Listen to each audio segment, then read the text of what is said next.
وإذا قيل لهم اتقوا ما بين أيديكم وما خلفكم لعلكم ترحمون وما تأتيهم من آيات ربهم إلا كانوا عنها معرضين وإذا قيل لهم أنفقوا مما رزقكم الله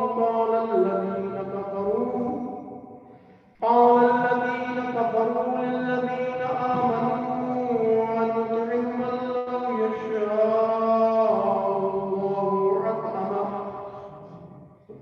أنتم إلا في ضلال مبين ويقولون متى هذا الوعد إن كنتم صادقين ما ينظرون إلا صيحة واحدة تأخذهم وهم يخصمون فلا يستطيعون توصية ولا إلى أهلهم يرجعون ونفخ في الصور فإذا هم من الأجداث إلى ربهم ينسلون قالوا يا ويلنا من بعثنا من مركزنا هذا ما وعد الرحمن وصدق المرسلون صدق الله العلي العظيم صدق رسوله النبي الأمين الكريم اللهم صل على محمد وعلى محمد اللهم صل على محمد وعلى محمد اللهم صل على محمد وعلى محمد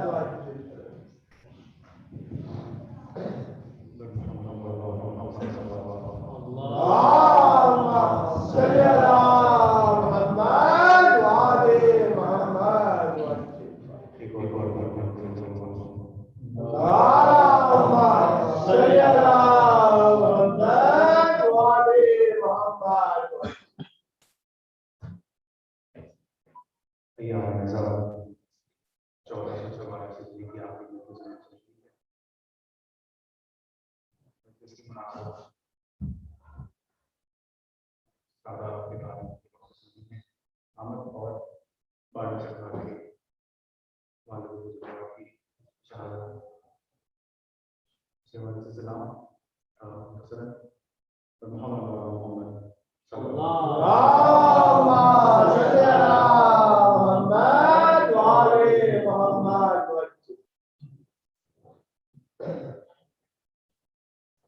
گھر لوٹ کے گھر میں پہلا دیا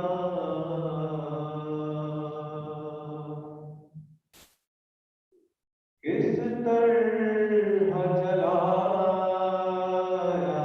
زینب نے گھر لوٹ کے گھر میں پہلا دیا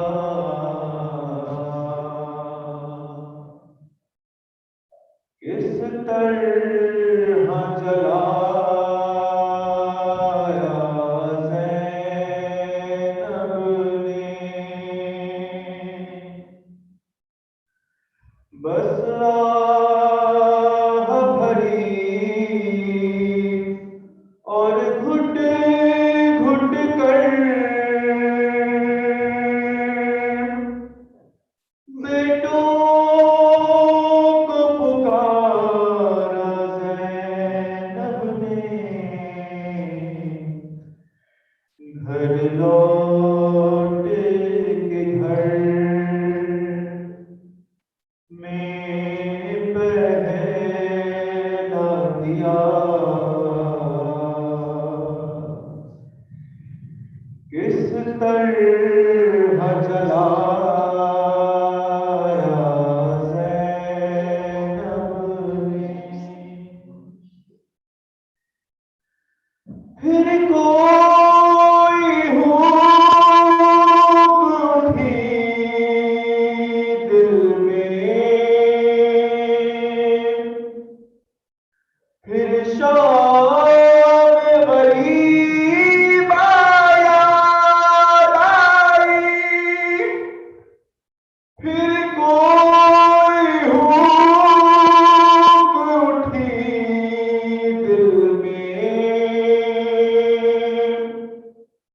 ارشاد غریب یاد آئی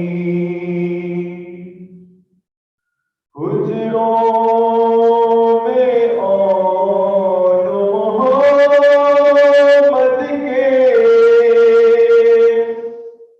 دیکھا جو اندھیرا زینب نے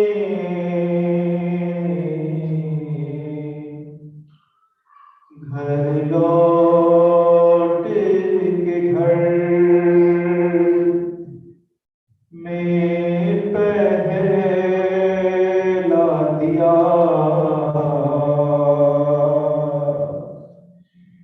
کس طرح جلایا زینب نے کس طرح زینب اور سغرا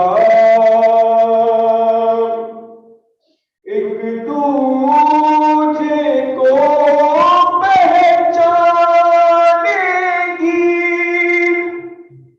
کس طرح زینب اور سغرا ایک دوجے کو پہچانے گی سغرا کے بال سفید ہوئے کیا کالا جوڑا زینب نے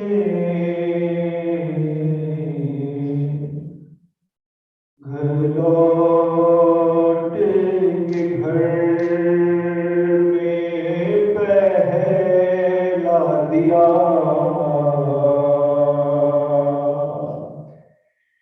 کس طرح جلایا زینب نے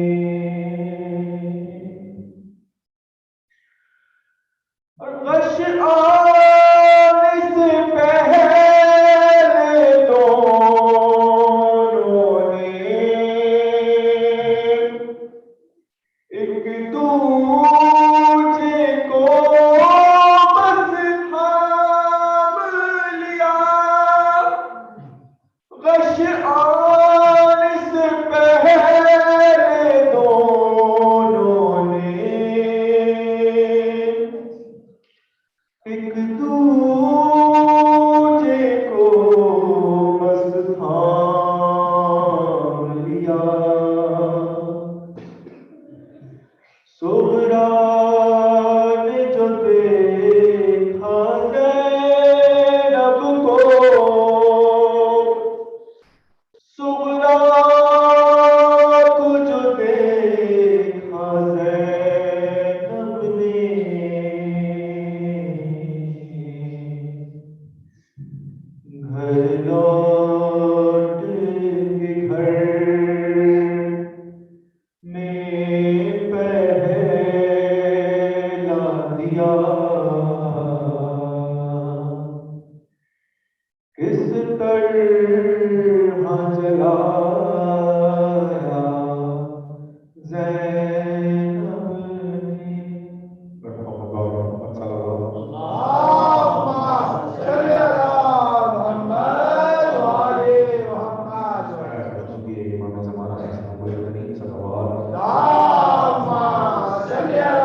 سکا مولا افسوس ہے اس کا کہ نہ کچھ ہو سکا مولا مہربانی کا سامان خدا حافظ و ناصر مہربانی کا سامان خدا حافظ و ناصر ہے سرور ذیشان خدا حافظ و ناصر آباد ازاں خانے تھے حضرت کے قدم سے آباد ازاں خانے تھے حضرت کے قدم سے اب ہوئیں گے ویران خدا حافظ و ناصر اب ہوئیں گے ویران خدا حافظ و ناصر ہے سرور ذیشان خدا حافظ و ناصر جیتے ہیں تو پھر اگلے برس روئیں گے مولا جیتے ہیں تو پھر اگلے برس روئیں گے مولا جیتے ہیں تو پھر اگلے برس روئیں گے مولا باحال پریشان خدا حافظ و ناصر باحال پریشان خدا حافظ و ناصر اے سرور ذیشان خدا حافظ و ناصر اے قاسم و عباس و علی اکبر ذی جاہ اے قاسم و عباس و علی اکبر ذی جاہ اے فاطمہ کی جان خدا حافظ و ناصر اے فاطمہ کی جان خدا حافظ و ناصر اے سرور ذیشان خدا حافظ و ناصر اے سرور ذیشان خدا حافظ و ناصر اے ہم لوگوں کے مہمان خدا حافظ و ناصر اے سرور ذیشان خدا حافظ و ناصر اللهم صل على محمد وعلى محمد اللهم صل على محمد وعلى محمد اللهم صل على محمد وعلى أعوذ بالله من الشيطان الرجيم بسم الله الرحمن الرحيم الحمد لله رب العالمين والصلاة والسلام على أشرف الأنبياء والمرسلين محمد وآله الطيبين الطاهرين المعصومين واللعن على أعدائهم أجمعين من عداوتهم إلى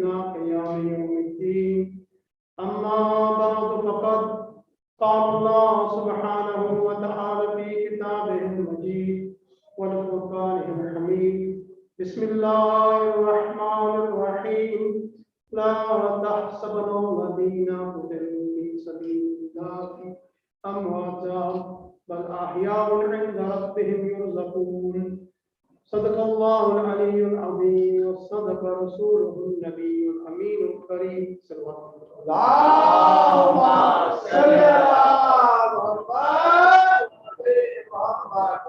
We are commemorating today the martyrdom of Imam Askari, and we want to send our condolences to Imam Azaa.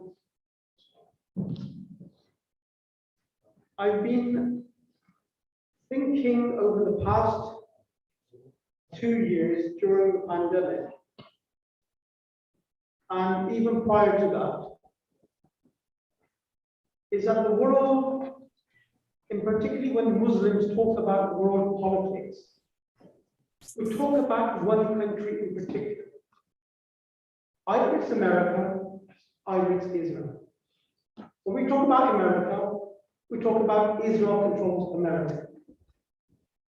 One fact which I researched many years ago, I looked at the number of Nobel Peace Awards over the past century. Maybe some of you have been listening to the news. The recent Nobel Peace Awards were awarded a few days back.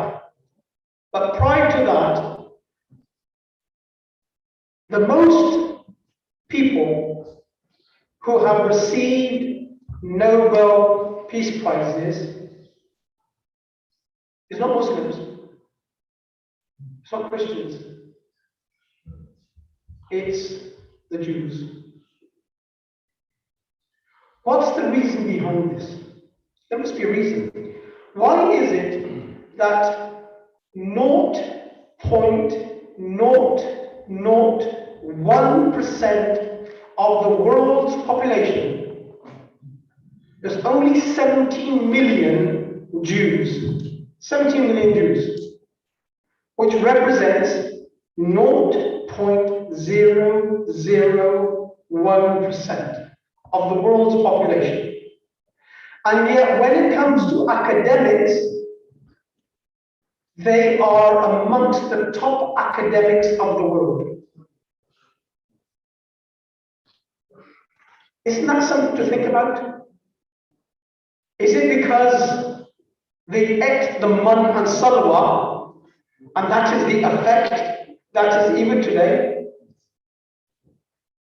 For 40 years they were eating man and salwa, direct from Allah, delivery from Allah. I'm not saying this is the reason, but jokingly it was said because it was the man and salwa. However, when international politics is talked about, not just amongst the Shias, amongst I've listened to the Ahlul Sunnah wal Jama'ah, and even they admit that world politics is controlled by a very strong Jewish lobby in America. It is a very, very powerful institution. Governments and presidents of America are made by this lobby because they got billions at their disposal. So they are economically powerful, politically powerful, intellectually powerful. Maybe some of you know and some of you do not know. The world wars in the Middle East, this is in the time of George Bush Sr. There was one Jewish professor who actually promoted this in his articles to have wars in the Middle East. And he used to teach at SOAS, the School of Oriental and African Studies. And one of my lecturers at university, he was taught by this Jewish professor. And when he was talking to us in one of the lectures, he was saying, when I first he came from Bangladesh. He said, when I came to Bangladesh and studied at SOAS University, and we were having, this is going back in the early 70s, and we were having a lecture, and he was talking to us, and he said, you Muslims, if you want to improve your English, marry some of the English women. That's a really good way of improving your English. And for a professor to say this, there's another reason. There's another reason. Do you think he's saying this for him to improve his English? No. He was saying this so that he would lose his identity. His Shahadat, his identity. For a professor to say this to a Muslim, you should marry an English woman to improve your English. So, we accept, I think without doubt, that the Jewish lobby is very, very powerful. And even some non-Muslims have written about the Jewish influence in the West. There has to be an admiration. एक चीज जो मानने दिया वाली है वो हम माने कि वाकई इतनी करीब और इतना बड़ा असर. So small and such a big impact. We can't just say, oh no, this is all conspiracy. This is reality. This is the truth. Look at the Nobel Peace Prize, look at the influence, look at the lobbies. But something which consoles me, when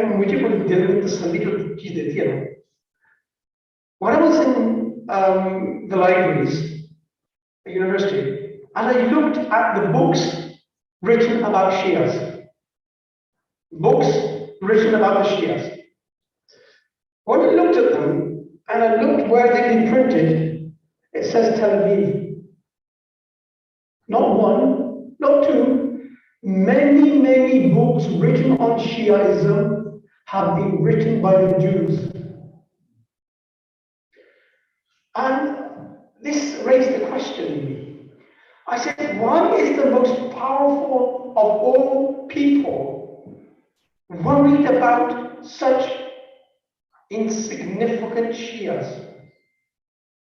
No, we're not insignificant. We are internationally important. We are religiously important. We are spiritually important. We are leadership important. We have so many qualities that even non-Muslims recognize that the Shias are a power to themselves. And we are now expressing that power. All of you have experienced this in your own lives. In the past, since 1979, maybe some of you were not born then, but many of you were. From 1979, the Shia footprint on the world has become more and more powerful. There's a book written by an American professor, and he wrote an article on the Shias back in the early 80s when Iran just had the revolution. Nobody heard of the Shias prior to the Iranian revolution. Even the Sunnis had not heard of the Shia sect. Many, many people. And even today, some people who live in the Maghreb, in Morocco, Algeria, they don't have any understanding of Shiaism. But the Middle East, everybody knows Shias. And if you look, or if you tune into Sky News Al Arabiya, all day long there's something about the Shias, something about Iran, something about Yemen, something about Lebanon, something about Syria. So for the Jews, Nobody is important apart from the Shias. We are so important that the Prime Minister of Israel in the United Nations talks about Iran and its nuclear weapon. This is how important we are. So, the world looks at the Jews as being important, and the Jews look at the Shias as being important. And they have written many articles. Going back maybe 8-9 years ago, there was a conference at Oxford University. The Shia were invited as well. The government had funded this project. And what they had done, a professor from Exeter University, he was the head of this project, and he had to do research on marja'iyat.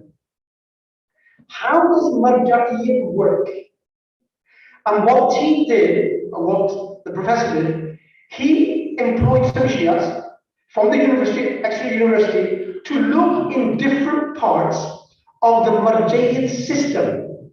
The wakala, looked at the khums, the nature of the spending, how transparent it was. What was the purpose of this? It was to find, and Americans, there's Americans there in that conference. It was a 2-day conference. Yusuf al-Khawai went, other ulama, Shia ulama were there.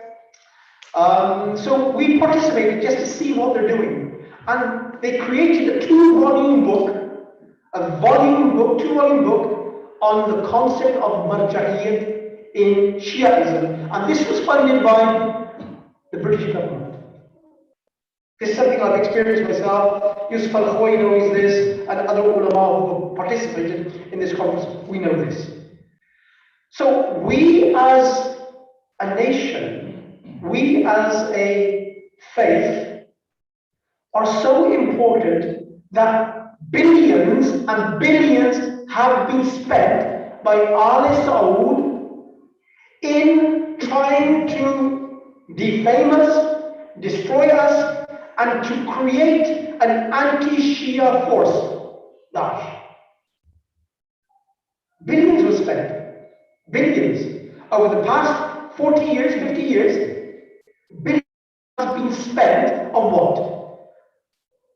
Building madrasas which are anti-Shia. The whole world had madrasas and masjids being built across Europe, in Albania, and other parts of Eastern Europe, masjids in Bangladesh, in India, in Pakistan. These madrasas were built. What for? To promote anti-Shia sentiment. But what's happened is that they spent billions both in madrasas and also on literature. There's a book written by Allama Mutahir Hilli, Manhaj al-Karama fi Asbat al-Imam.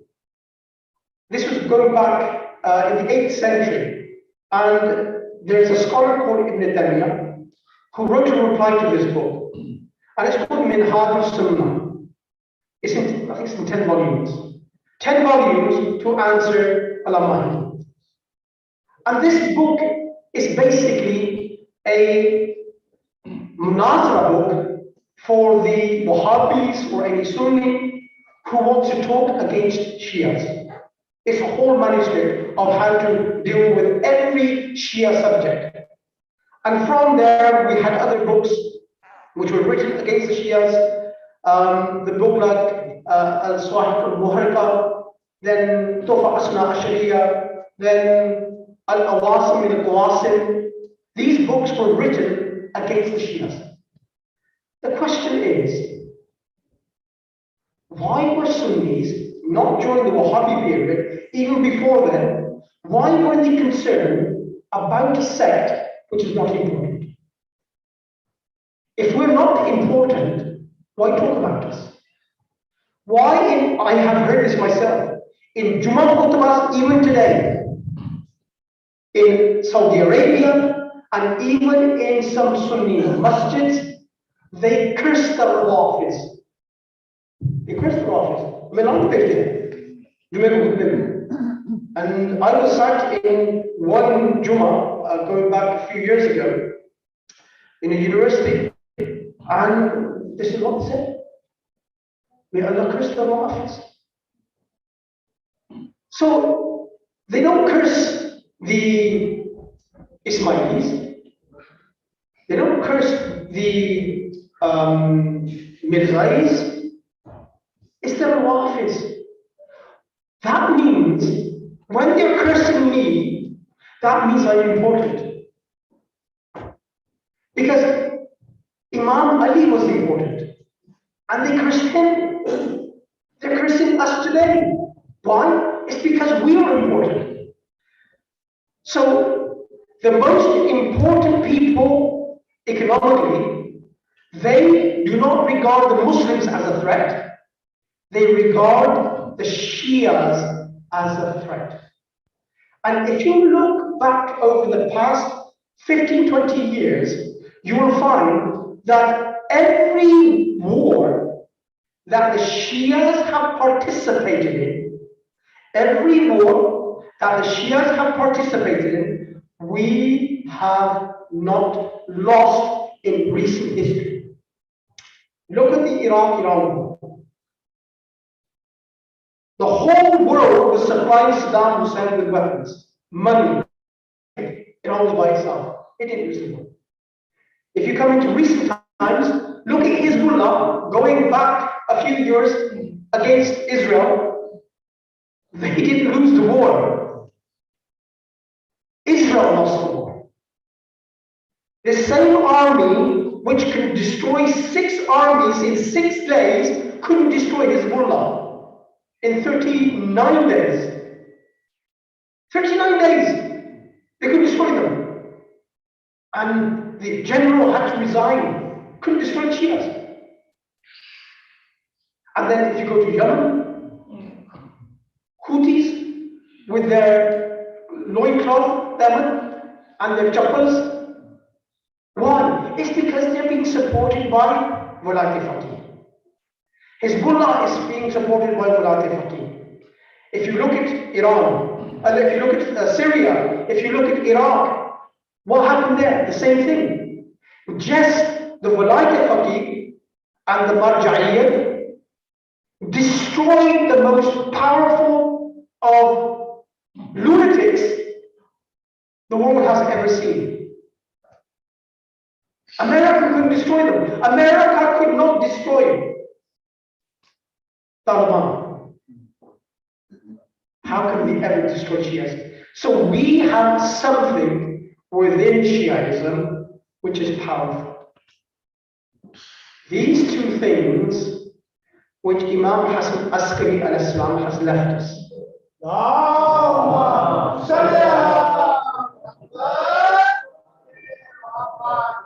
Two institutions. One is Marja'iyyat. This was the setup which Imam Hassan Askari prepared us for. And Imam Zamana with the Nawab Arba, the 4 successors, the 4 solicitors of Imam Zamana. And then from there on, the concept of returning to a faqih. This is an institution which is directly connected to the Imam. And then the Imam has given us some symbols to recognize a mu'min.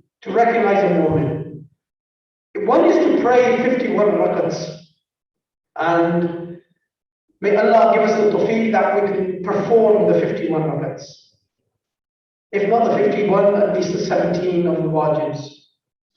And then Imam has said another sign of a mu'min is that he cites and recites Bismillah ar-Rahman ar-Rahim loudly during every prayer. And then Imam says that when you prostrate on Turba. And then to wear a ring on your right hand. And finally, is to do the ziyarat of Arba'in of Abu Abdullah al-Husayn. This call of Imam Hassan Askari goes back 12 centuries. 12 centuries. But the manifestation, the mazhar, which we see today, is of that call. It is a sign of a mu'min that he does the ziyarat of Arba'in for Imam Hussain. And this symbol is our power. This symbol of marja'iyah is our power. These two are ritual expression and devotional attachment. Ritual expression. Maulana, mashallah, he did a brilliant speech a few weeks back on وَمَن يُعَظِّمْ شَعَائِرَ اللَّهِ فَإِنَّهَا مِن تَقْوَى الْقُلُوبِ. And the Shair of Arba'in is one of the most important and one of the most powerful ritual symbols of present day. Why? It's because it's a display of power.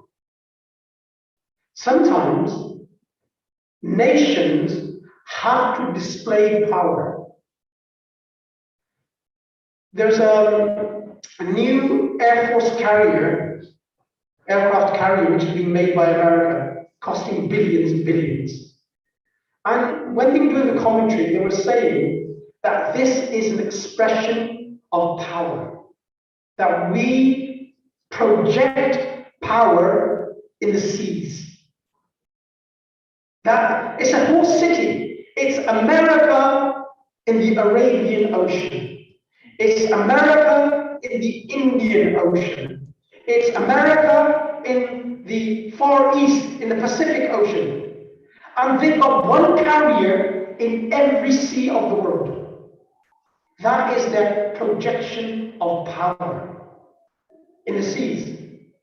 Our projection of power is when the Pope in Rome, where people go and see him, kings, queens, prime ministers, he goes to this one frail man in a small street of the Haram of Imam Ali al-Islam, goes into a small house to meet Artemis Sistan. This is projection of power. This is projection of power. And when he talks about this meeting, he says it was a spiritual experience. A man of wisdom, man of few words, but having so much meaning in those words. This is projection of power. Hizbullah is a projection of power.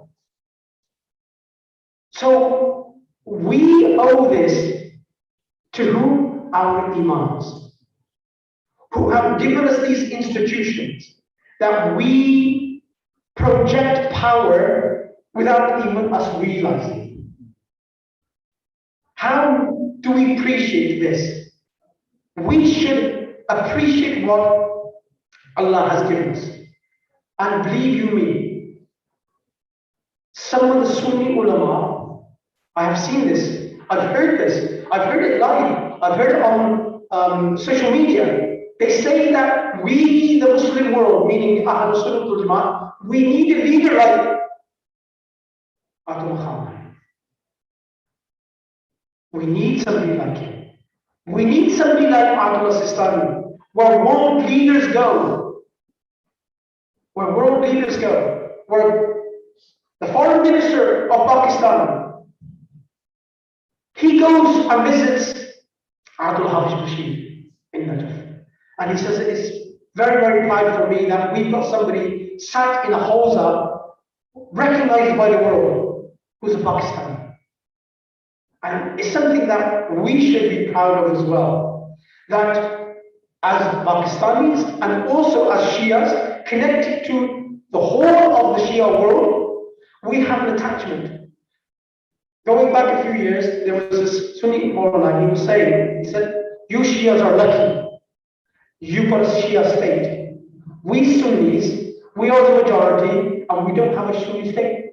There's a Wahhabi state, where the official religion is Wahhabism, but there's no Sunni, meaning Brahmi state. There's no Brahmi state. Pakistan is not a Brahmi state. If you want to talk about the majority, there's no Deobandi state. It's a Deobandi Maslak, ideology, it's a Brahmi ideology, but there's no state. And if you include Azerbaijan as a Shia state, which it is, and then a part of Lebanon, which is again Shia, and if you now look at Syria, Bashar al-Assad is promoting more and more Shias in important posts. He knows what Shia has done for his country is absolutely amazing. So that internationally is counted as a Shia state. The Alawites of Syria are counted as Shias. The Yemenis, Houthis, they are counted as Shias. They are all giving us this credit. Alhamdulillah, we accept it. But this is the situation that now there's talk of the Shia present from India, right across from Pakistan, then into Iran, then into Iraq, then into Syria, then into Lebanon. So this is Marhoon Minnat of our Imams. I will leave them said to Uluna. ربنا تقبل منا انك انت السميع العليم مالك يوم المالك خصوصيا في الكعبه ورضي عزمك بسم اللهم صل على محمد وعلى محمد اللهم صل على محمد وعلى محمد اللهم صل على محمد وعلى محمد نعرہ تکبیر اللہ اکبر نعرہ رسالت یا رسول اللہ نعرہ یا علی یا علی وجود امام تمام بلند صلوات اللہم صل علی محمد وعلی محمد وعلی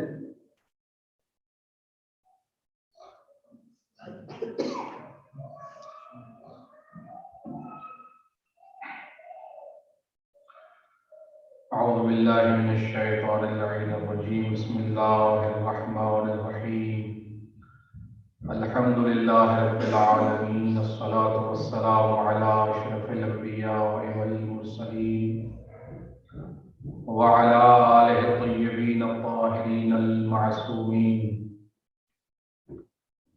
سيما إمام المنتظر الحجة الثاني عشر أرواحنا وأرواح العالمين الكرام المقدم الفداء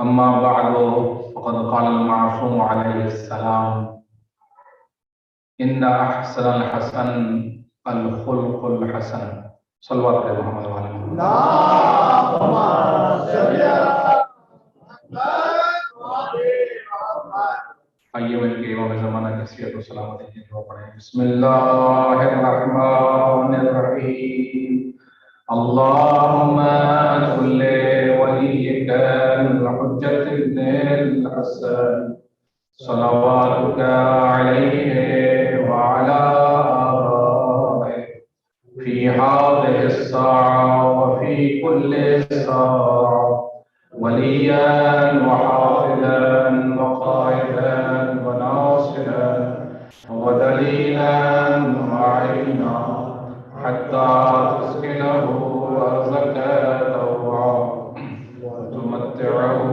فيها طويلا اللهم صل على محمد مجلس کی قبولیت کے لیے باواز بلند صلوات پڑھیں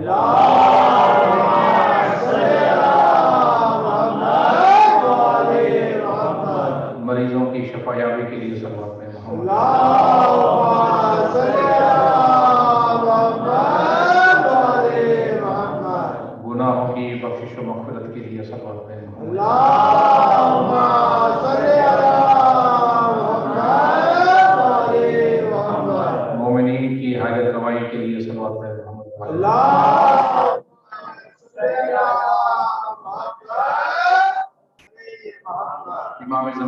امام سبانہ کے ظہور کے لیے صلوات پہ محمد والے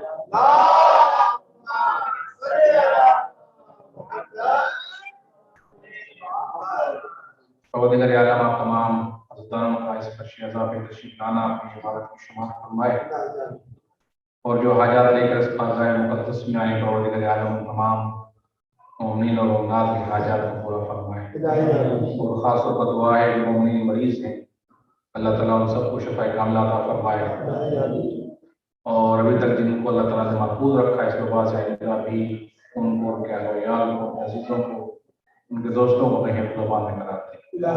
مل کے صلوات کریں محمد والے محمد۔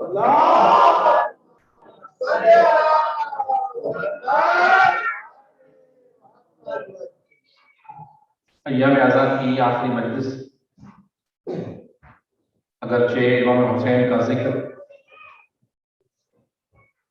پورا سال جاری و ساری رہتا ہے، امام حسین کے ذکر کو بدعا نہیں کرنا چاہیے، کیونکہ یہ ہماری زندگی کا ایک حصہ ہے۔ یہ ذکر پورا سال رہتا ہے مختلف بہانوں سے، مختلف مناسبتوں سے، اور یہی ہماری زندگی کی روح ہے، ہماری زندگی کا نمک ہے۔ اگر یہ ذکر امام حسین نہ ہو تو ہماری زندگی بے روح زندگی ہو جائے گی، جس طرح سے دوسرے لوگوں کی زندگی آپ دیکھتے ہیں، مشکلات میں، پریشانیوں میں، مسائل میں ایک بہترین سہارا ہے ہمارے لیے۔ خوش نصیب ہیں ہم لوگ کہ اپنے غموں کا مداوع امام حسین کے غم سے کرتے ہیں، اپنے مسائل اور مصیبتوں کا مداوع اور تسلی امام حسین کے غم سے کرتے ہیں۔ بہرحال خدا تعالیٰ سے دعا ہے کہ ہمیں زیادہ سے زیادہ امام حسین کا ذکر کرنے کی توفیق عطا فرمائے۔ امام حسن عسکری علیہ السلام کی شہادت کا دن آنے والا ہے، اس مناسبت سے یہ مجلس قائم کی گئی ہے اور برپا کی گئی ہے۔ چند جملے امام کے حوالے سے آپ کی خدمت میں عرض کرنا چاہتا ہوں۔ صلوات پہ محمد والے محمد پر۔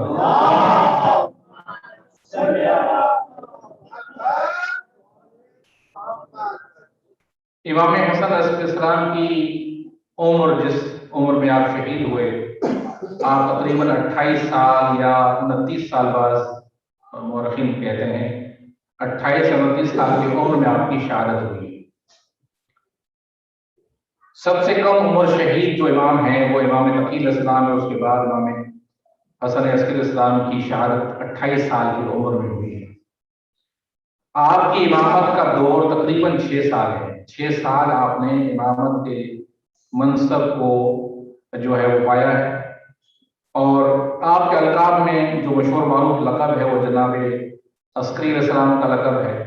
اس کے علاوہ جو تاریخ میں القاب ملتے ہیں آپ کے جو غیر معروف ہیں، ان میں سے ایک ذکی آپ کا لقب ہے، ہادی، عسکری، تقی، خالص، سراج، صامت، اور اس طرح سے اور القاب آپ کے تاریخ میں ذکر کی جاتے ہیں۔ آپ جن خلفاء کے زمانے میں آپ نے منصب امامت کو سنبھالا وہ 3 خلفاء تھے، عباسی خلفاء تھے، معتز باللہ، محتدی باللہ اور معتمد عباسی۔ یہ وہ 3 خلفاء تھے جن کے دور میں آپ نے منصب امامت کو سنبھالا اور اپنی امامت کی ذمہ داریوں کو آپ نے ادا کیا ہے۔ امام حسن عسکری السلام اپنے آباء و اجداد کی طرح اپنے زمانے میں ایسی شخصیت تھے کہ آپ کے مقابلے کا کوئی اور فرد نہیں تھا۔ عبادت کے لحاظ سے دیکھیں، تقویٰ کے لحاظ سے دیکھیں، پرہیزگاری کے لحاظ سے دیکھیں، زہد کے لحاظ سے دیکھیں، علم کے لحاظ سے دیکھیں، کمالات کے لحاظ سے آپ دیکھیں، تو اس زمانے کے اندر کوئی بھی آپ کا مقابلہ نہیں کر سکتا تھا۔ حتیٰ کہ بنی ہاشم کے خاندان میں بھی کوئی ایسا فرد نہیں تھا کہ جو امام عسکری علیہ السلام کے ہم پلہ ہو، ہم فضائل ہوں، بلکہ امام ہی ہر جہت سے، ہر عنوان سے اعلیٰ اور برتر نظر آتے تھے۔ اور یہ فقط ہم نہیں کہتے بلکہ اس زمانے کے جتنے بھی لوگ تھے وہ اس چیز کا اقرار کرتے تھے کہ امام کے امام کی طرح آپ کے فضائل کے مانند کوئی بھی فرق نہیں ہے جس کے اتنے فضائل اور اتنے کمالات ہیں۔ صلی اللہ علیہ وسلم۔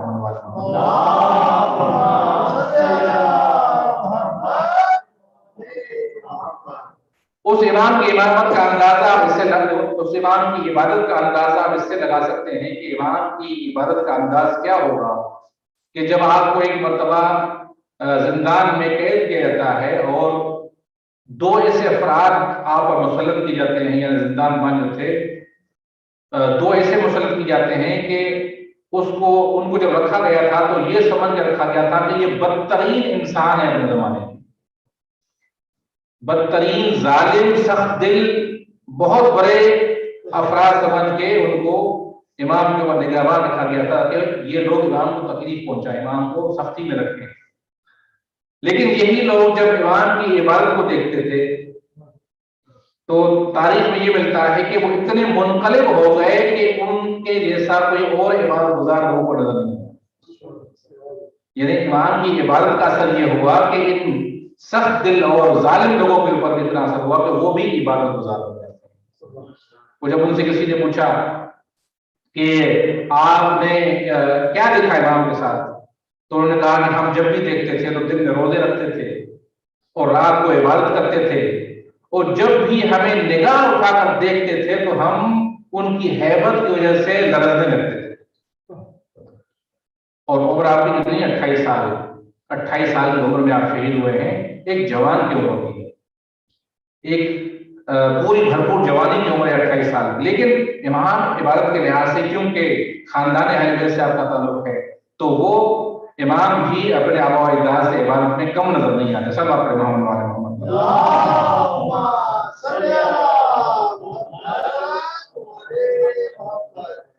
امام علیہ السلام کے زمانے میں قحطی آتی ہے اور امام علیہ السلام زندان میں تھے تو قحط پڑ جاتا ہے، کھانے پینے کو کچھ نہیں ہے، بارش نہیں ہوئی اور سبزہ نہیں ہوگا، فصل نہیں ہوگی، بہت زیادہ قحط سامرا کے اندر آ گئی تھی۔ تو لوگوں نے نماز استسقاء سے مستحب ہے کہ نماز استسقاء پڑھی جائے بارش کے لیے، یہاں تو بارش اتنی زیادہ ہے کہ نماز پڑھی جائے تاکہ رک جائے، یا تو روکنے کے لیے نماز پڑھنی چاہیے۔ لیکن ہمارے یہاں جو علاقے ہیں یا خاص طور پر جو صحرائی علاقے ہیں عربوں کے، وہاں پر تو بارش کی ضرورت ہے، وہاں قحط ہوتی رہتی ہے۔ نماز استسقاء پڑھی گئی لیکن کوئی بارش نہیں ہوئی، مسلمانوں نے دعائیں کی، اجتماعی دعائیں کی، لیکن کوئی بارش نہیں ہوئی۔ پھر اس وقت شام کے کچھ عیسائی پادری آئے ہوئے تھے، انہوں نے کہا کہ ہم دعا کریں گے، سارے مسلمان جمع ہو جاتے ہیں، میدان میں آ جاتے ہیں اور وہ دعا کرتے ہیں، اور دعا کے نتیجے میں اتنی بارش ہوتی ہے کہ جس کی کوئی حد نہیں ہے۔ لوگ حیران ہو جاتے ہیں کہ ہم نے اتنی دعائیں کی، مسلمان تھے لیکن کوئی بارش نہیں ہوئی، لیکن انہوں نے دعا کی اور بارش ہو گئی۔ دوسرے دن بھی وہ آئے، انہوں نے دعا کی اور بارش ہونے لگی۔ تو بعض لوگ جو کمزور عقیدے والے تھے وہ چل گئے اور انہوں نے کہا کہ بھائی ہو سکتا ہے کہ یہی مذہب حق ہو، ہم باطل پر ہوں۔ تو جب خلیفے کو پتا چلا کہ بہت سے لوگ ہیں کہ جو منحرف ہو گئے ہیں یا ہونے والے ہیں اور مسلمانوں کو خطرہ ہے، نتیجے کے طور پر آپ کی خلافت کو خطرہ ہے کیونکہ آپ مسلمانوں کے خلیفے ہو، اگر یہ لوگ مسلمان سے عیسائی بن گئے تو پھر آپ کی خلافت کو کون مانے گا؟ تو اس کو بھی خطرہ ہوا۔ اسلام کا خطرہ تو نہیں تھا، خوف نہیں تھا، بلکہ اپنی خلافت کا خطرہ تھا۔ سمجھ میں نہیں آیا، آخر کسی نے مشورہ دیا کہ ہمیشہ ہر وقت ہر زمانے میں اگر کسی مشکل میں مسلمانوں کو کوئی کسی نے مدد کی ہے تو وہ فقط خاندان اہل بیت سے مدد کرتا ہے۔ تو آپ کے پاس بھی زندان کے اندر اہل بیت کا فرد موجود ہے، ان سے مدد مانگو۔ امام علیہ السلام کو بلایا گیا، امام کی خدمت میں وہ مسئلہ پیش کیا گیا۔ امام نے فرمایا کہ اعلان کرو کہ دوبارہ وہ تیسرے دن بھی آئے اور دعا کرنے کے لیے آئے۔ تو سارے جمع ہو جاتے ہیں، عیسائی پادری آتے ہیں، جیسے انہوں نے دعا کے لیے ہاتھ بلند کیے تو لوگوں نے دیکھا کہ بادل جو ہے وہ تیار ہو کر ہر طرف سے برسنے کے لیے جمع ہونے شروع ہو۔ امام علیہ السلام نے شخص کو کہا کہ جاؤ اور اس پادری جو دعا کر رہا ہے اس کے ہاتھ میں جو چیز ہے اس کو لے آؤ۔ وہ جاتا ہے، وہ وہاں سے وہ چیز لے لیتا ہے، اس کے ہاتھ کو پکڑ کے۔ اب امام فرماتے ہیں کہ دعا کرو۔ تو جب اس نے دعا کی تو جو بادل برسنے کے لیے آئے تھے وہ دوبارہ واپس پلٹ گئے۔ آہستہ آہستہ سورج نکلنا شروع ہو گیا، بدلہ صاف ہونے لگا، سارے لوگ پریشان ہو گئے، نہیں سمجھ میں آیا ان کو۔ امام کی بارگاہ میں آیا اور کہا کہ مولا یہ کیا ہے، ہم نہیں سمجھے۔ امام نے فرمایا کہ جب یہ دعا کرتا تھا اس کے ہاتھ میں ایک نبی کی ہڈی تھی، اس نبی کی ہڈی کی برکت کی وجہ سے اللہ تعالیٰ بادلوں کو بھیجتا تھا. لہٰذا جب میں نے اس سے ہڈی کو لے لی ہے تو اب اس کی دعا میں کوئی تاثیر نہیں رہی.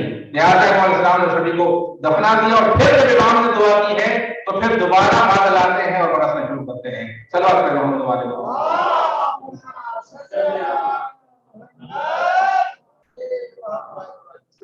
تو امام ہر زمانے کے اندر تمام مسلمانوں کے لیے بلکہ تمام انسانوں کے لیے ایک سہارا ہے، ایک بہترین سہارا ہے. جب انسان کے اوپر ایسی مشکل آ جائے کہ اب اس کو پتا ہو کہ اب کوئی چارہ نہیں ہے، اب تمام امیدیں منقطع ہو گئی ہیں، تو اس وقت جو امید ہوتی ہے وہ فقط امام کی ذات ہوتی ہے کہ انسان اگر امام کی طرف رجوع کرے تو انسان کی مشکل آسان ہو جاتی ہے.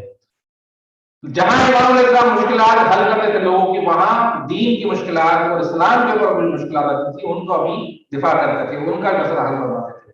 امام کے زمانے میں ایک شخص تھا، اسحاق کے نام سے فلسفی تھا، فلسفر تھا. اس نے مسلمان فلسفر تھا، اس کے ذہن میں یہ بات آئی کہ قرآن مجید کی آیات جو ہیں آپس میں تضاد رکھتی ہیں، ایک دوسرے کے مخالف ہیں. تو اس نے سوچا کہ میں کیوں نہ ایسی کتاب لکھوں کہ جس میں تناقضات قرآن کو ذکر کروں، جو قرآن کے اندر تناقض ہے، جو کنٹرڈکشن ہے، اس کو میں جمع کروں. تو اس نے کتاب لکھنا شروع کر دی اور امام علیہ السلام مجھے پتا چلا کہ یہ کتاب لکھا ہے اس قسم کی، اور یقیناً ظاہر ہے کہ یہ جب کتاب آتی تو لوگوں کے لیے مشکلات پیدا ہوتی. امام علیہ السلام کی خدمت میں ایک شخص آتا ہے جو اس کا شاگرد تھا. امام کے بارگاہ میں جب آیا تو امام نے فرمایا کہ تم کوئی کام کیوں نہیں کرتے، کوئی راستہ نکالو تاکہ تم اس کو منع کرو کہ یہ کتاب نہ لکھے. تو وہ کہتا ہے کہ قبلہ وہ تو میرے استاد ہیں، میں ان کو کیسے روک سکتا ہوں. امام نے فرمایا کہ اگر میں تمہیں راستہ دکھاؤں، اگر میں تمہیں طریقہ بتاؤں تو تم وہ کرو گے؟ کہا کہ ہاں بالکل آپ بتائیے. امام نے فرمایا کہ جب تم اس کے پاس جاؤ تو اس کو یہ جملہ کہنا، اس کو یہ کہنا کہ یہ جو تم تناقضات قرآن لکھ رہے ہو تو اس سے یہ کہنا کہ جو آیات قرآن مجید میں ہیں جس کا معنی تم سمجھ کے ذہن میں رکھ کر سمجھتے ہو کہ یہ فلاں آیت کے ساتھ تناقض رکھتی ہے، کنٹرڈکشن کرتی ہے، تو اس کو یہ جملہ کہنا، وہ سمجھ کر آدمی سمجھ جائے گا. اس کو کہنا کہ جو معنی تم نے آیت کا سمجھا ہے، ہو سکتا ہے کہ اللہ تعالیٰ جو قرآن کو نازل کرنے والا ہے کوئی اور اللہ کے ذہن میں معنی ہو، اللہ کی مراد کوئی اور ہو سکتا ہے. انسان جیسے ہم گفتگو کرتے ہیں بعض لوگوں کے ساتھ تو ہم اس کے جواب میں کوئی بات کہتے ہیں تو وہ کہتا نہیں میرا مقصد یہ نہیں تھا، میں یہ کہنا چاہتا ہوں. تو جو متکلم ہے ہو سکتا ہے کہ اس کی مراد اس کلام سے کچھ اور ہو، جو آپ نے سمجھا ہے کچھ اور ہو، اس کی مراد کچھ اور ہو. تو اس کو جا کر کہنا ہے کہ جس پروردگار عالم نے قرآن کو نازل کیا ہے، جس نے آیتیں نازل کی ہیں، جو آیتوں کا مفہوم اور مراد تم سمجھ رہے ہو سکتا ہے خدا کی مراد وہ نہ ہو سکتا ہے کہ خدا جو متکلم ہے اس قرآن کا وہ یہ معنی نہ رکھتا ہو، اور اگر اللہ کی معنی کچھ اور ہو تو پھر یہ تمہاری ساری محنت بیکار ہے، اس کو کوئی فائدہ نہیں ہے. تم اس کو کہنا اور وہ سمجھ جائے گا. یہ جا کر کہتا ہے استاد سے کہ قبلہ میں نے یہ سوچا ہے کہ یہ جو آپ بیان کر رہے ہیں اور جو معنی ہے سمجھ رہے ہیں، ہو سکتا ہے کہ خدا کی مراد وہ نہ ہو، اور اگر خدا کی مراد وہ نہ ہو تو پھر آپ کی محنت ضائع ہو جائے گی، پھر کتاب لکھنے کا فائدہ کیا؟ اگر یقین نہیں ہے کہ خدا کی مراد الگ ہے، احتمال تو ہے، آپ احتمال کو کم دے سکتے ہیں کہ ہاں ہو سکتا ہے میں جو سمجھا ہوں وہ خدا کی مراد نہیں ہے، اس کا مفہوم وہ نہیں ہے جو میں سمجھ رہا ہوں. کہا کہ ہاں بات تو تم ٹھیک کر رہے ہو. کہا کہ پھر یہ کتاب لکھنا تو پھر بیکار ہے آپ کے لیے. تو جیسے اس نے یہ کہا تو وہ سوچنے لگا، اس کے بعد کہتا ہے کہ مجھے بتاؤ کہ یہ جواب مجھے کس نے دیا ہے، یہ اعتراض تمہیں کس نے سکھایا ہے؟ کہا کہ میں نے خود ہی سوچا ہے. کہا کہ نہیں، تمہاری حیثیت کے لحاظ سے یہ اعتراض نہیں ہے، یہ تمہیں کسی اور نے بتایا. کہا کہ ہاں مجھے حسن عسکری علیہ السلام نے بتایا ہے. اس کے بعد کہتا ہے کہ ہاں یہ بات فقط اس گھرانے سے ہی آ سکتی ہے. صلوات پہ محمد والے محمد.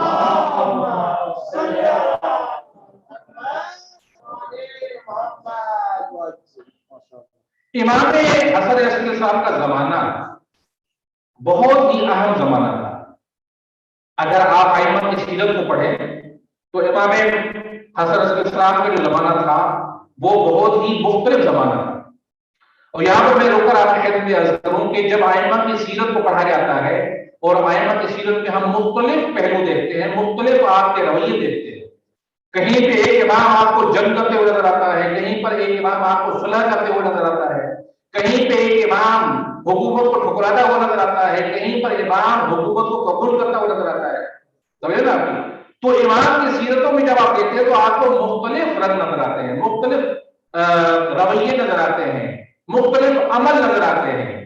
تو یہ نہ ہو کہ ہم کہیں کہ بھائی فلاں امام کی جو سیرت ہے فلاں امام سے تضاد کرتی ہے، کنٹراڈکشن کرتی ہے. نہیں، اس طرح سے نہیں سوچنا چاہیے، بلکہ اس طرح سے سوچنا چاہیے کہ ہر امام اپنے زمانے کے اندر جو بھی رول ادا کر رہا ہے وہ ہمارے لیے نمونہ عمل ہے، وہ ہمارے لیے نمونہ عمل ہے.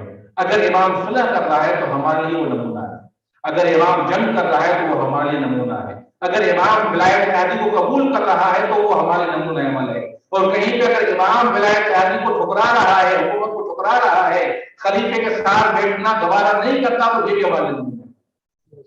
کس طرح سے نمونہ عمل ہے؟ اس طرح سے کہ ہم دیکھیں کہ کس امام نے کن حالات میں وہ رویہ اختیار کیا.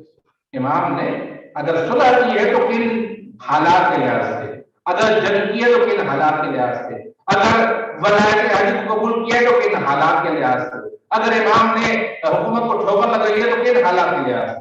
جب ہم حالات اور اس زمانے کے جو شرائط تھے ان کو ہم دیکھیں گے تو وہ پھر ان کا کردار ہمارے نمونے میں، تو پھر اس کا یہ ہونا فائدہ ہوگا کہ جب ہم اپنی عملی زندگی کے اندر زندگی گزاریں گے تو اگر ہمیں ایسا موقع آ جائے، ایسے حالات پیدا ہو جائیں جو اسی زمانے کے حالات تھے جو امام کے زمانے میں تھے، تو ہم اس امام کی سیرت کو امپلیمنٹ کر سکتے ہیں،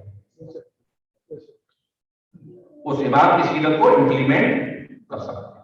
لہٰذا امام خمینی کی سیرت کو آپ دیکھ لیں، امام خمینی نے جب جنگ کی ہے تو سیرت امام حسین پر عمل کیا ہے، اور جب صلح کی ہے تو سیرت امام حسن پر عمل کیا ہے. صلی اللہ علیہ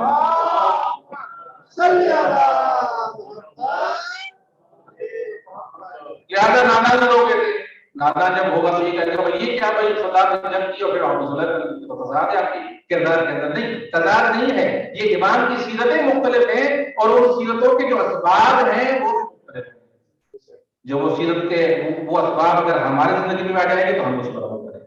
تو امام حسن علیہ السلام کے زمانے میں جو حالات تھے وہ بہت اہم تھے. جب آپ حالات کو دیکھتے ہیں تو آپ کو یہی نظر آتا ہے کہ جو حالات امام حسن علیہ کے زمانے میں تھے وہ کسی امام کے زمانے میں، وہ کسی امام کے زمانے میں وہ دور نہیں تھا. ایک فرق عرض کو آپ کی خدمت میں کہ تقریباً جتنے بھی ائمہ تھے امام حسن علیہ السلام سے پہلے، امام حسن عسکری اور امام نقی علیہ السلام سے پہلے جتنے بھی ائمہ تھے اس زمانے کے اندر جتنے بھی شیعہ تھے وہ جب چاہتے تھے امام سے ملاقات کر سکتے تھے، امام کی بارگاہ میں شرفیات ہو سکتے تھے، امام کی خدمت میں سوال پیش کر سکتے تھے، جواب حاصل کر سکتے تھے. بہت سے لوگ آتے تھے حج پر، حج کے بعد امام کی بارگاہ میں مدینے میں مشرف ہوتے تھے. اگر ان کا کوئی عقیدے کا مسئلہ ہوتا تھا، فقہ کا مسئلہ ہوتا تھا، تاریخ کا مسئلہ ہوتا تھا، خمس و زکات اور وجوہات دینے کا مسئلہ ہوتا تھا تو امام کی بارگاہ میں حاضر ہوتے. تو پیغمبر کے بعد جب بھی امامت کا دور شروع ہوا ہے، جب سے شروع ہوا ہے تو جتنے بھی شیعہ تھے ان کے لیے یہ مانوس شے تھی کہ جب بھی امام کی ضرورت ہے تو امام کی خدمت پہنچ جائے، چاہے آپ دور رہتے ہیں لیکن پھر بھی اگر آپ چاہیں تو سفر کر کے امام کی بارگاہ میں پہنچ سکتے ہیں، امام سے سوال کر سکتے ہیں، امام سے گفتگو کر سکتے ہیں، امام سے مل سکتے ہیں. یہ ایک رویہ تھا شیعوں کا اس حالات کے لحاظ سے کہ شیعہ امام کی بارگاہ میں پہنچ سکتے تھے. لیکن امام حسن عسکری صاحب کا جو زمانہ تھا وہ ایسا زمانہ تھا کہ امام کی بارگاہ میں مشرف ہونا، امام کی بارگاہ میں حاضر ہونا یہ شیعوں کے لیے ممکن نہیں تھا. میں تاریخی جو اس زمانے کے حالات سے چند عرض کروں تاکہ امام کی جو اس زمانے کی جو صورتحال ہے وہ تھوڑی سی ہمیں سمجھ میں آ جائے اور پھر امام کے اقدامات ہمیں سمجھ میں آئے کہ امام نے کیا کیا. اس زمانے کے حالات ایسے تھے کہ امام السلام کی بارگاہ میں جس طرح سے مشرف ہونا بہت مشکل تھا. اس کی وجہ کیا تھی؟ اس کی وجہ یہ تھی کہ اس زمانے کے خلیفے نے امام نقی علیہ السلام کو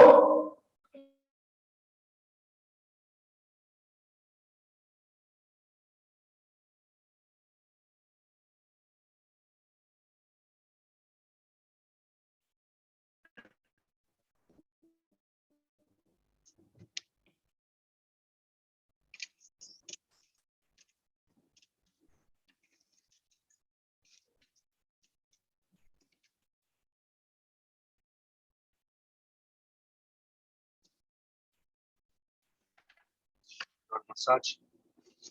Yes, I love it. The massage. I don't know where it is. Huh?